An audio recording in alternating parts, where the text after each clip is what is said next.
Be there a seventh year, 1996.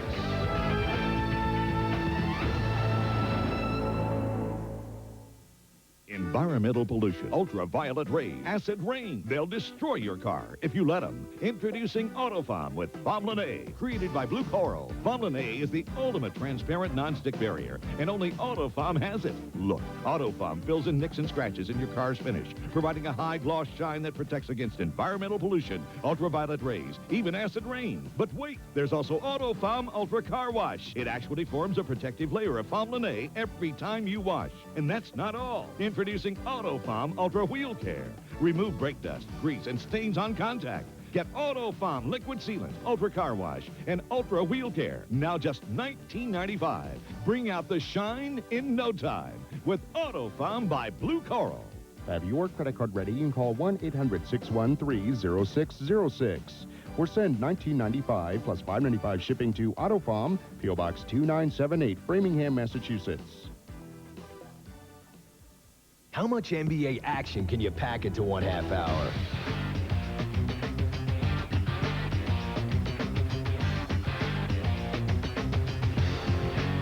How much can you handle?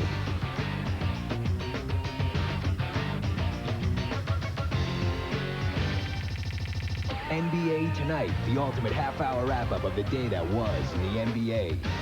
Tuesday through Saturday at midnight, only on ESPN2.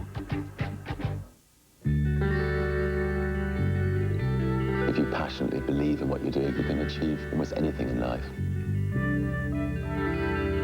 We can have an idea in the bath in the morning and have it up and working by the afternoon. We like to think of Virgin as a flexible company, and I think American Express is very flexible as well. You can use the card to buy a CD, or you can use it to go off and travel around the world.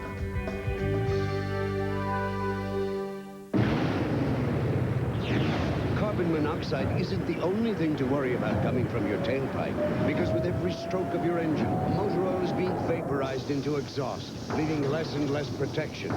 That's why there's Castrol GTX 10W30. Of every leading 10W30, Castrol provides the most protection against volatility burn-off. So use Castrol, or watch more of your protection go up in smoke. Castrol GTX, the most protection against volatility burn-off.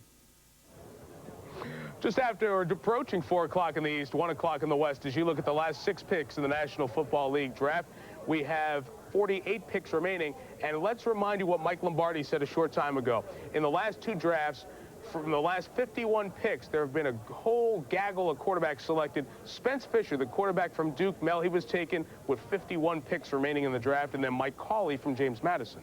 Yeah, 2 quarterbacks. Of course, Fisher will beat you with his knowledge. He's not going to beat you with a great arm or his legs. I think when you look at the quarterbacks that are still available, though, there's still some talent at that position. I told you about, Gus Frerotte, 7th round a few years back, Elvis Gerback, an 8th round. You still have Kyle Waholtz, a kid out of USC. He's got real good size and good arm strength. John Stark out of Trinity, still there.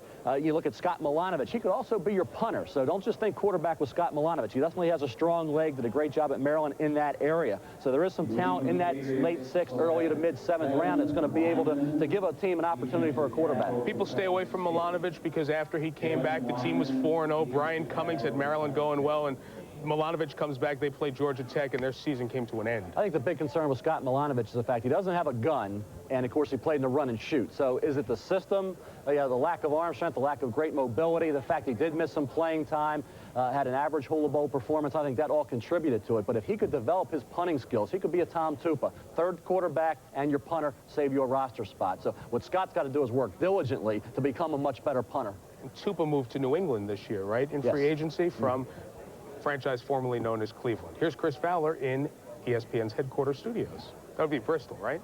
It still is Bristol, Mike. Yeah, they haven't changed since you left town. Mike Godfrey joins me. You had Scott Milanovic in Hawaii at the Hula Bowl. You also did the Thursday night game that Mike referred to when he came back and the team and the offense really struggled. He struggled and his stock began to plummet. But what did you see in Hawaii that might give an indication he might have some success somewhere down the line in the NFL? Well, first of all, you got to realize he's a run-and-shoot quarterback, so it's a little different style that everybody's looking at on film. But Mel mentioned the punting ability that he does bring to the table like Tom Tupa does. I thought he had a pretty good Hula Bowl game. He was accurate, maybe overstrides a little bit, pretty good arm, and not a bad quarterback. I think somebody will take him here in the 7th round. And another quarterback, John Stark, also at the Hula Bowl. Interesting situation. Here's a guy who was at Florida State, competed with Danny Cannell for the starting job. Many believe just lost that starting job by a whisker, ended up transferring to Trinity. He had come from Liberty, so he couldn't transfer to another NCAA school, had to go to NAIA and really play low-level competition at Trinity. But it's funny how careers work out. If maybe not for the fact that he wasn't from Florida and Danny Cannell was, he might have got that starting job at Florida State, could have been just as productive as Cannell was in that offense. Instead, he's now having to fight his way into this draft from an NAIA school. Well, you know, he used to come into the ball games late in that second quarter in the second team, and he played very well for Florida State. We've got some tape on him playing at Florida State, but he has a strong arm, and he's an accurate quarterback. Let's take a look at John Stark. Here he is back with the Seminoles.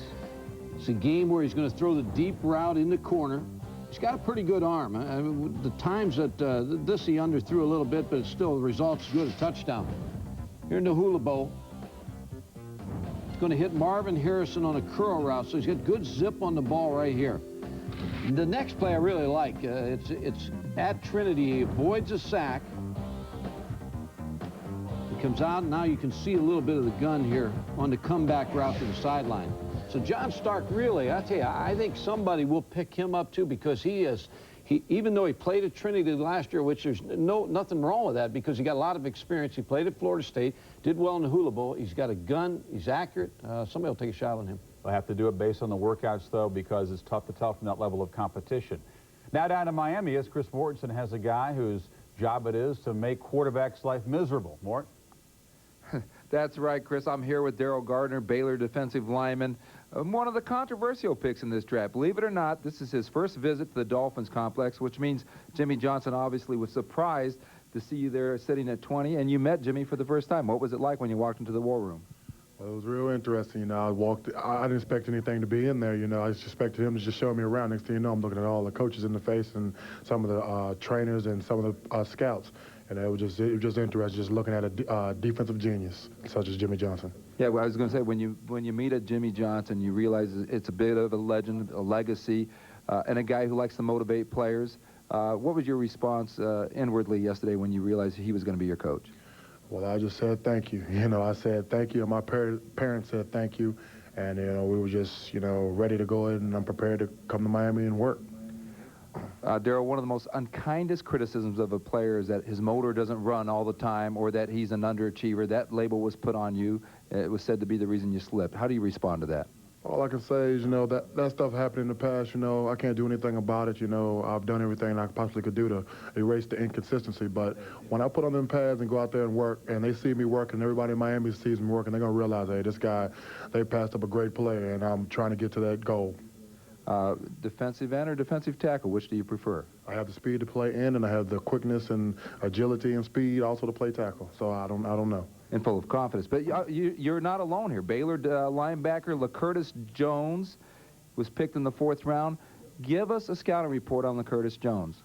LaCurtis Jones I say he's the guy who has the biggest heart in college football. He's also the best player in college football. People may say, well, if he's the best player, why didn't he get picked first? His size is knocking against him, but he is the best player in college, and he's a guy that I don't see how a coach passed up on. The guy makes plays, period, and he's just a hard worker, and his motor stays running, and after the game, they're not going to be able to shut him off because he's always trying to get that energy going. He's a guy you'll love to play with, and you'll like a lot. Well, 19 teams passed on Daryl Gardner. He's a Miami Dolphins now. Now let's go to Chris Myers in Dallas. All right, thank you very much, Chris. The Dallas Cowboys just made their selection here in the 6th round. They'll have one more draft choice to make. A special teams player, defensive back, primarily a cornerback, Wendell Davis out of Oklahoma. This was the scene in the war room moments ago when the Cowboys made the selection. He's a speed player, good speed, 4.4 40, and will help out in the secondary. One of the concerns there, Brock Marion, of course, stepped in as the Cowboys were riddled through free agency and players leaving. He will be a free agent after this season. Dallas, prior to the draft, if you recall, traded with Atlanta to acquire Roger Harper, who can also help in the secondary, and that's something they hope that Wendell Davis can do as well. That's it here from Dallas as the Cowboys continue to stock up on reserves and players that down the road will help out. We'll go now to Mike Tirico in New York. Time to loosen the tie for Jerry and company. A long couple of days and the days preceding leading up to the draft, winding down to a close as we're down to the final pick of round 6 here in the NFL draft. You know, Dallas re-signed Jason Garrett.